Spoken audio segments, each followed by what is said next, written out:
Believe it or not, I get a great pleasure from playing any game, good or bad, and blabbering to you all about it in the hopes that you find the same joy that I did. Unfortunately, since I've chosen to review a genre which pretty much was PC gaming for several years, I'm bound to find a few things that don't really meet the mark. That said, Discworld.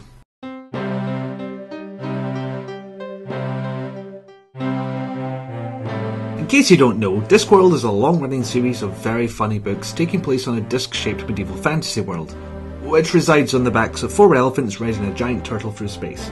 Just go with it. If I try to explain it all, it's only going to get weirder. Obviously, today's game takes place on this world and focuses on a young wizard, which is why I'm wearing, well, this Jedi Knight bathrobe. It's all I had to hand, and quite frankly, I wasn't brave enough to type robe and wizard hat into Google. So imagine for a second it's back in the day and you're a fan of these books. Then you hear they're making it into a proper graphic adventure with full voice acting. Given that in those days all you had were text adventures and multi-user dungeons, this news must have been like a dozen birthday orgies all at once. This is another one of those games where I played the demo as a kid, then played the full game when I was an adult, with all the monies and an unhealthy addiction to big box PC games. Thing is, being a Discworld fan might set you up for an early rage face. The game's plot is based on the book Guards, but with at least one major difference. The main character was changed from Sergeant Vines to Rincewind.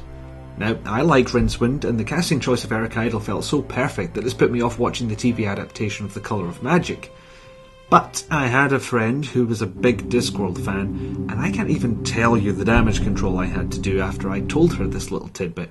The game starts promisingly enough. We've got this nice animated intro showing the city streets of Ankh-Morpork. Dragon! Dragon! Good! Christ on a seahorse! What is with the ear-buggering chanting? What are they even saying? Dragon! Good! Dragon! Good! Yeah, just keep flopping that one animation clip, that'll fix it. Back in the streets, a drunk wanders out of a tavern, obliviously bumping into death as he goes. Aye! What's where you going?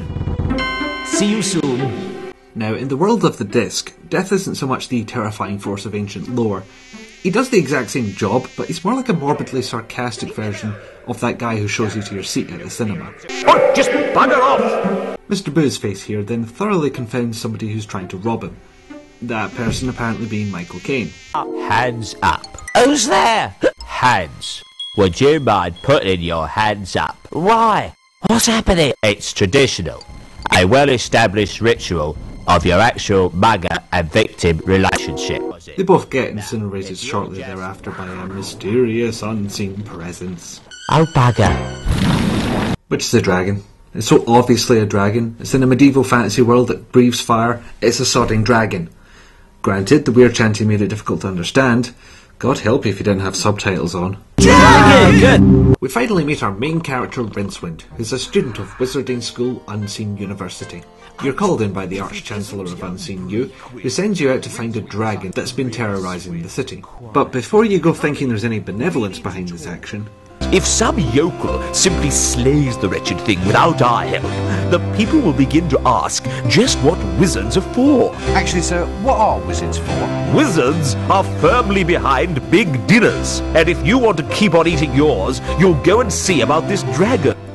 He has you go get a recipe for a dragon detector and sets you loose to find the ingredients, one of which is... a sample of breath from the subject in question is necessary. Dragon's breath? This is your first indicator that the developers were at least familiar with the point-and-click genre, because they ride that fourth wall like it's the last glory hole in town. Yes.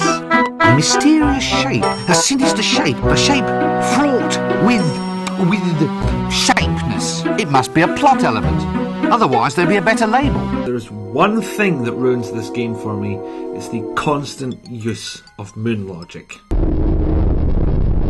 Now, I realise I've said this before without explaining what it is. I guess I just assume that it's so intrinsically linked with point-and-click adventures that you know what I'm talking about. But, just in case, here's the short version. Moon logic refers to a puzzle solution with little to no grounding in common sense or sometimes even reality. Any moments where you're like, how the fuck was I meant to figure that out? That's moon logic. The rat puzzle in Phantasmagoria 2, Gabriel Knight 3's Cunning Disguise, the goat puzzle in Broken Sword. These are the archetypical examples of moon logic. Even Discworld author Terry Pratchett, who had heavy involvement with making the game, is on record making fun of it.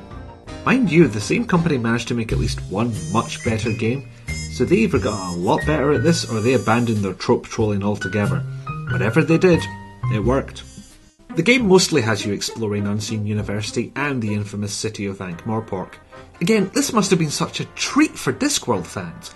I think it was actually the first time anyone saw this world realised in what back then we would have called a multimedia format.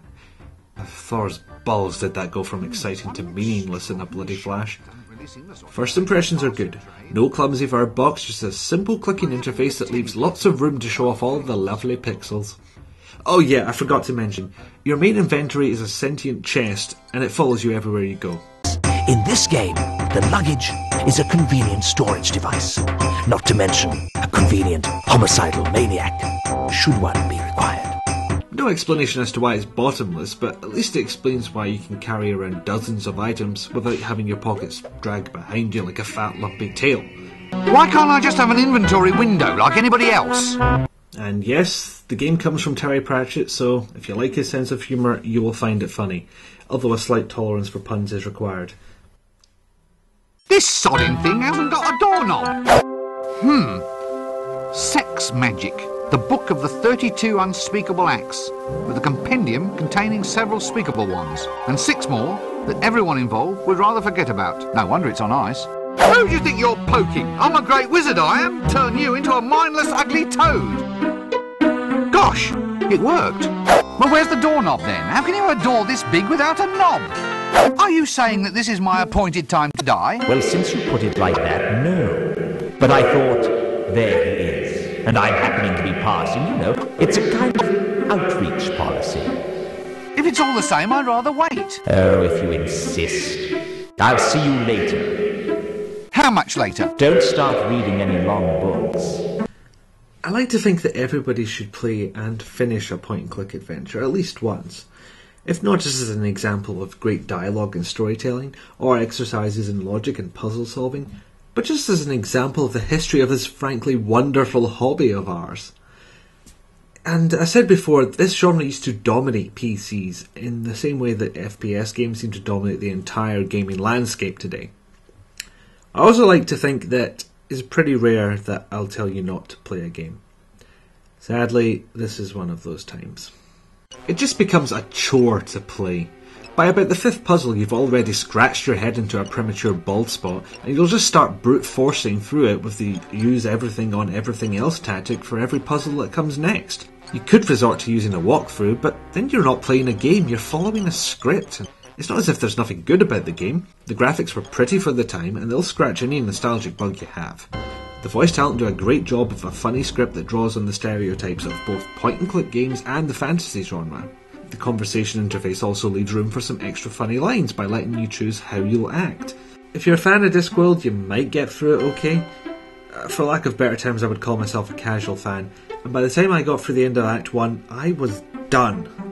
There's a lot you can forgive a game for. Bad music can be turned off, you can accept bad graphics, especially if the gamer is older. You can even laugh at bad voice acting, but you can't ignore bad puzzles, because that's what you're doing for the entire game. It's such a shame to see all this fine work go to waste, and as much as I want you to bear witness to some of my favourite gaming comedy, I just don't want you to suffer through the tedium of finding the next nonsensical puzzle so you can move forward. Thankfully, this day and age provides you with an alternative. Such is the legend of Discworld that you can go on YouTube and easily find dozens of playthroughs of the game. So, if you want to see what this game is like, that's your alternative. Grab some of your favourite beverage, hook up one of your space-age devices to your telly and sit down to watch. Because it's not like you can make the game play itself. This sodding thing hasn't got a doorknob.